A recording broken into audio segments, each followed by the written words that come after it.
Hello, my friends, and welcome to Youth Potential, a channel dedicated to helping young people with mental health problems. I have two books available, 102 Distraction Techniques and Self-Harm to Self-Harmony. Both of these books are only available on Amazon. Thank you very much for watching this video. Hello, my friend, Scott here representing Youth Potential. Sorry I didn't make this video yesterday. I said I would, but due to personal circumstances, I just couldn't. I wasn't in the mood for making anything or whatever. But anyway, this video didn't win one of my last votes. It came second, but it was had such loads of votes basically, so I thought I'd just make it anyway. So yeah, this is what hearing voices is like. Now, obviously, everyone's different, so I can't say that how I hear voices, how they sound to me, is going to be the same for everyone. It is completely different. So yeah, I'm just going to talk about it. When it comes to hearing voices, that's actually a symptom of psychosis, which can extend from a number of mental illnesses, including schizophrenia, borderline personality disorder, depression, bipolar. I'm not sure what else. That's just a tiny, tiny, small bit of research I did before making this video. The voices generally come to me when I experience like quite a lot of stress, like overwhelming emotions that make me feel stressed. So if I feel like I'm stuck and I can't solve a big problem, or if I can't make a decision on something, or I don't know what the right thing to do is, or some bad things happen and it has an emotional impact on me and I just can't handle it, or if I dissociate, yeah, that's when the voices generally come to me. I take quetiapine is one of the medications I take. It is an antipsychotic medication, and that is like a psychotic tranquilizer, from what I understand. And the idea of that is to help like suppress the voices. It doesn't make them go away fully, but I've been on quetiapine for quite some time, and it has really helped. Honestly, the last couple of weeks, I've been starting to hear voices a little bit more than I should do. And it's been quite hard to cope with, so I'm looking to have my medication increased if my psychiatrist doesn't cancel the appointment again. Anyway, enough about that. So yeah, so what will happen is, sorry, I'm sitting next to this shirt and it's a bit damp and I've just started to notice it going through my top. So what will happen when I hear voices is that those things I just described, that will happen, especially when it comes to dissociation. When I dissociate, that's when they come the most. And I'll just zone out and then I'll start hearing this voice.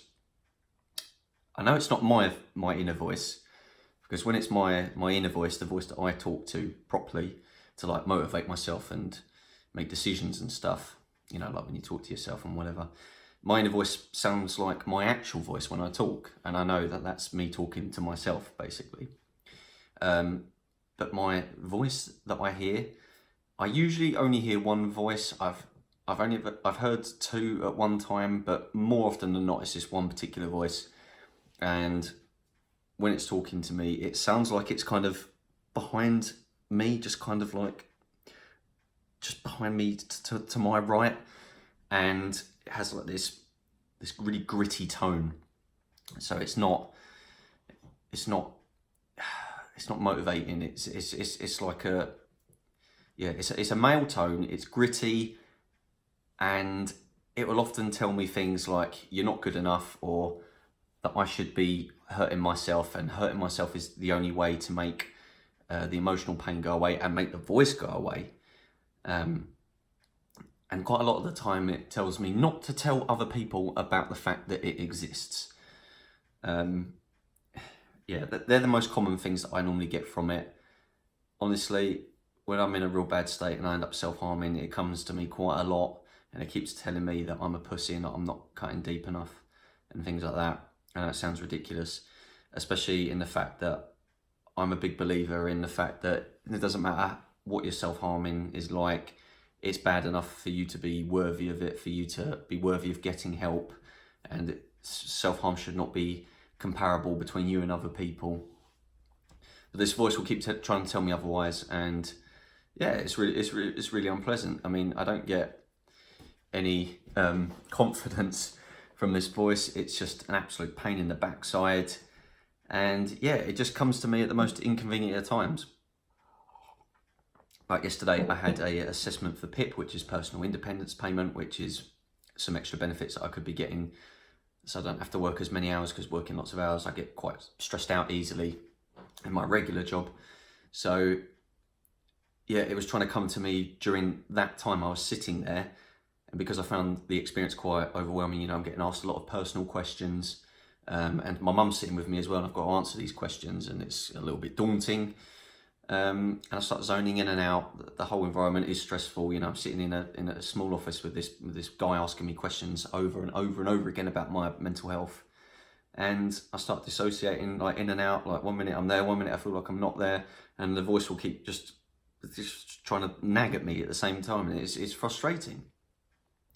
I think if you are someone that struggles with voices, it's a lot easier to not hear them when you're busy. I know I talk about distraction a lot. I've written a whole book about distraction techniques. I think honestly, being physically distracted, engaging in conversation with real people, I think that's when they're less likely to be around. I think it is a real kind of game of, you've got to keep busy. You've got to have your mind fixated on some sort of task, and you've got to be physically, mobile, active, that kind of thing.